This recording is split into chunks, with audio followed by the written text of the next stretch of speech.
Morning folks, I'm just going to go through a couple of bits. Basically, if anyone needs to ever do the line clean and I'm not here, or you just need a few pointers if we have gone through it, today I'm just going to do a little video of how to, hopefully, step by step go through the line clean.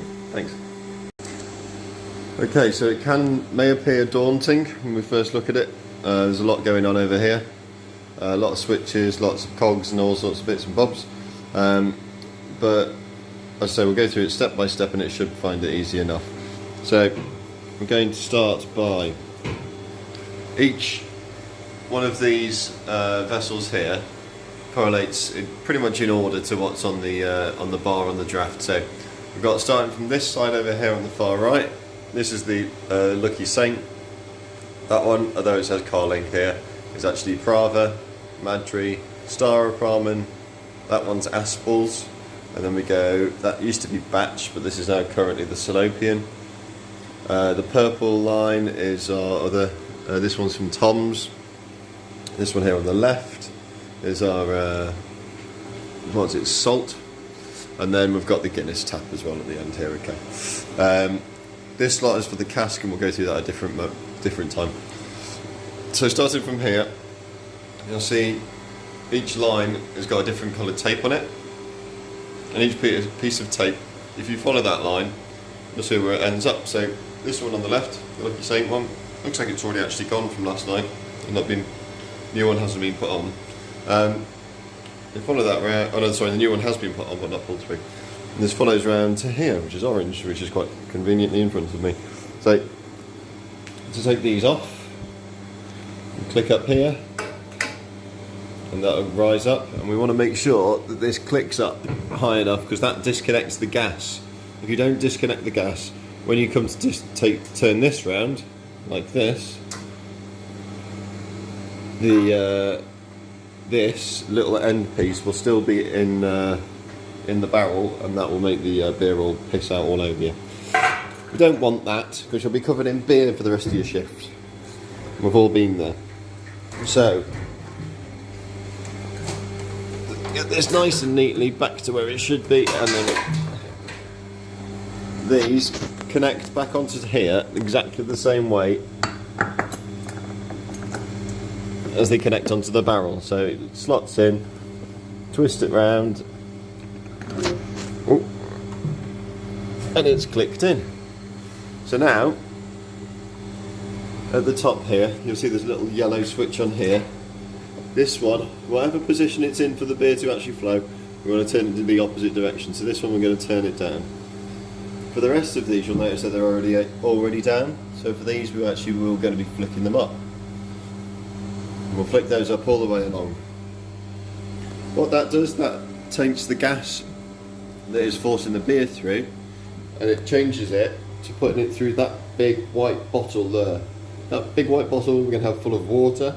And that's what we're going to flush the system with first, and then once we've done that we're going to put line cleaner in, flush that, put that into the system and leave it to rest, but we'll go through that again in a minute. Right, so here's a bit of a funny one. This one happens quite often. We've got this keg on and it is, as usual, click it up to the top, turn it off, and then what we want to do here is we need to connect this to the line, but when it comes to actually connecting it, it's been set up for a different connection. So as you can see, no way of connecting that to there. So we have to take this end piece off and change it for this end piece, which will connect. And I'll go through that with you just now. Okay, so the first thing we're going to do is we're going to turn this blue tap, turn that up. That's going to disconnect the gas which is currently leading in to this, and I'm going to turn you around here so you can watch. So if I hadn't turned it off, this white line which is on this donkey crooked bit,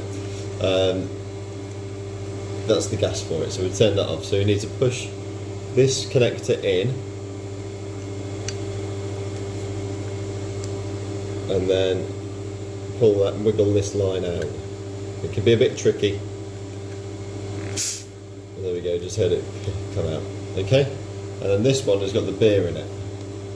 So with this, we're going to do the same again, and some beer might come out, but not a lot, and that's that. So I've taken that connector off now. And this is only just really for the line clean, or if we have a barrel on which has a different connector on top, we can always change them over. So this goes back into here, just literally pushes in, and then you can't pull it out.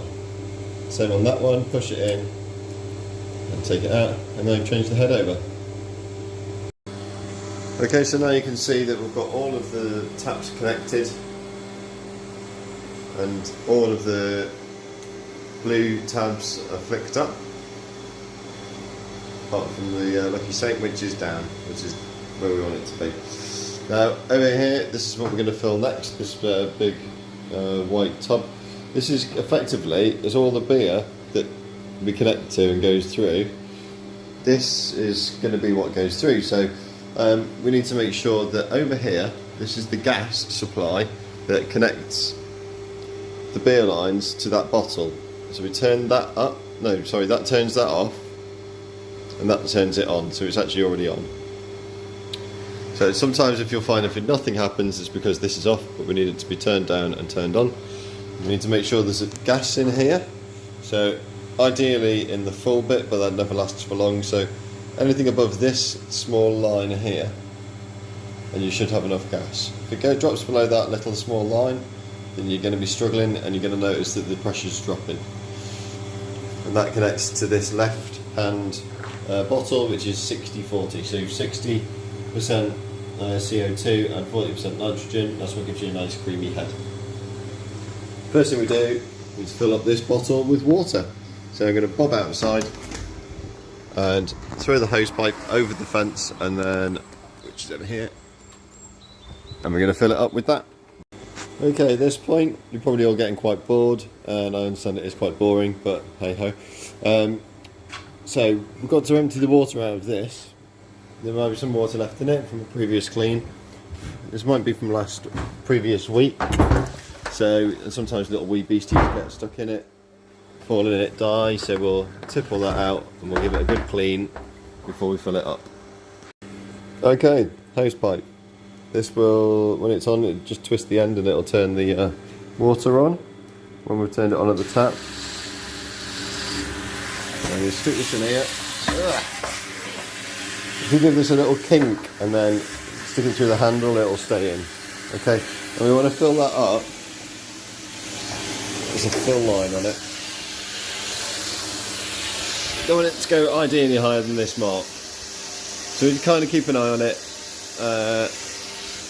But you can do other jobs in the meantime. But once that's got enough water in it, we'll go on to the next step.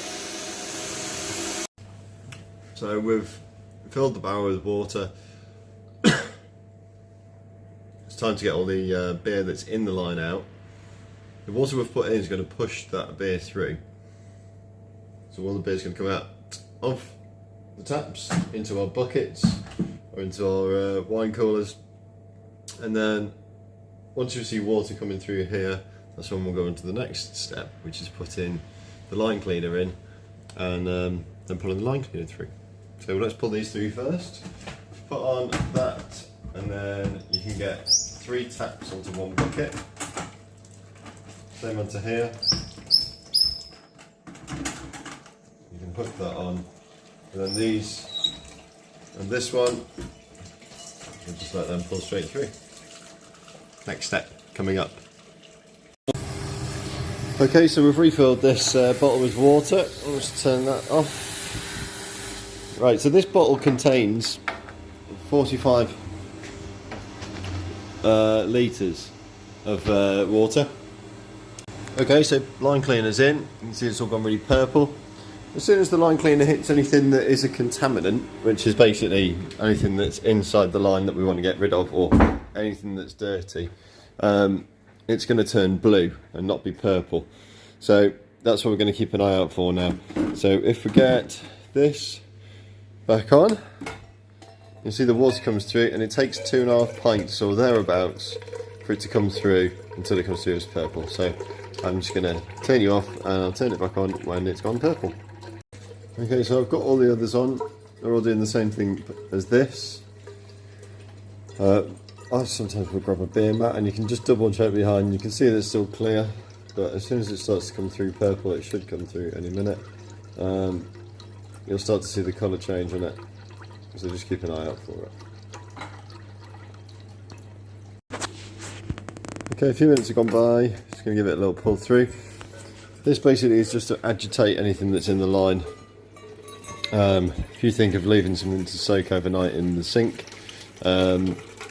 that's all very good, but if you give it a little agitate with a scrubbing brush, things are going to come off much better. So anything that might be in the line that we don't want in there, this is the whole point of it now. So I'm just going to leave it, turn it on for a couple of seconds on each one, and then that'll just agitate anything that might be in the line.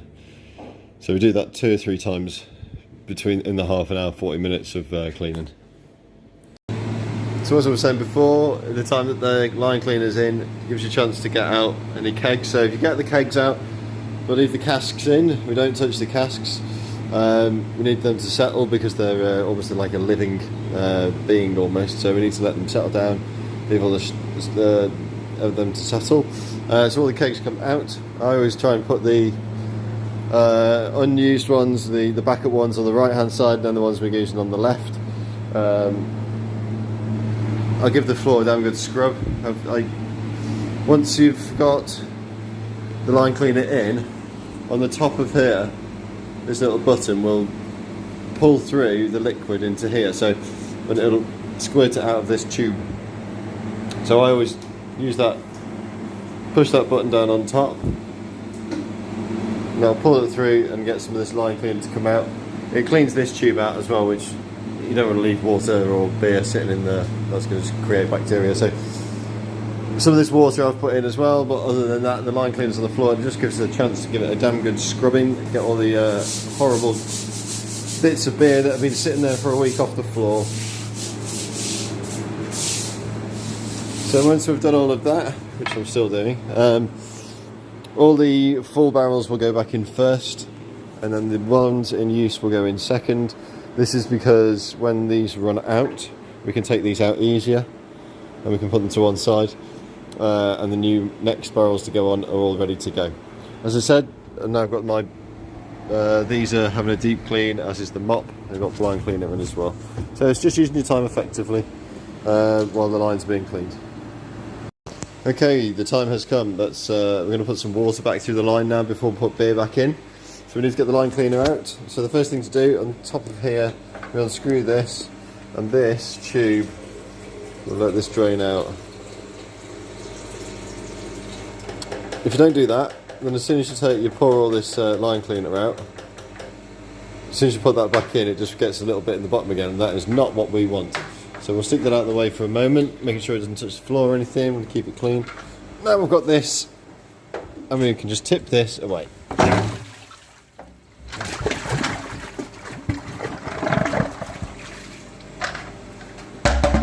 You may have noticed that I'm wearing scruffy clothes today. This is effectively, the line cleaner is just bleach, so if you don't mind getting your clothes covered in bleach, that's fine, but ideally wear clothes that you don't really care about, because you might get bleach spots on them and everything else. So we're going to go in there, we're going to put water in. You'll see it's still a bit pink, so let's turn that off. We'll tip this out again, and we'll just continue this until the water is all clear. We'll do that again. Sometimes I give it a little blast here.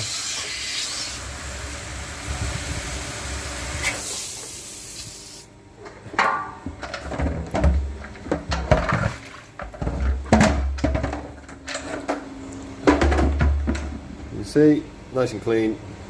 Then when we put this back, we'll give this a little blast with water as well. Just make sure there's no line cleaner on the outside, that all gets washed off. We don't basically want any contaminants going back into the line. We just want it to be nice and clean with no bleach in it and no line cleaner in it. So that'll go back on top, back in, screws back in, and there's no line cleaner. If there is any, it's a very, very small amount. Basically all gone. And then, as before, we'll just fill that back up with water again. And this is going to go back through the line. Okay, so we'll fill that bottle back full of water again. Now we need to pull the lines back through. Get them back on. So now we're going to pull all that through and we're going to wait until it comes through, back through to clear water again. Got the beer mat out. And it usually takes about 2.5 pints of liquid to come through. With the cask stuff, I find it's 15 to 20 pulls before you pull it through. So, white beer mat, and you can always keep an eye on it here. You probably can't see it there, but you can. I'll have a look through. You can see if it's purple still, and then we'll just keep an eye on it, and eventually it will come back through as water. And when it does, then we're ready for the next bit, which is put the beer back in the lines. Okay, so I've got all the barrels back in. All in order, all nice and neat and ready to go. All connected back up to the barrels, and I've turned the blue taps down so that it reconnects to this gas, which is what the line that's going to push all the beer through. And the lucky saint is the one that's on yellow, that goes the other direction. So now it's just a case of going back onto the bar and pulling back those taps down. When we pull them down now, water's going to come out, but 2.5 pints, about a minute probably on each line. Just like to get the beer back through. Keep an eye on it though. Okay, so pulled through all the lines, all the beers back through. You have to taste it all, make sure it doesn't taste of chemicals, and then we're ready to go. Good luck.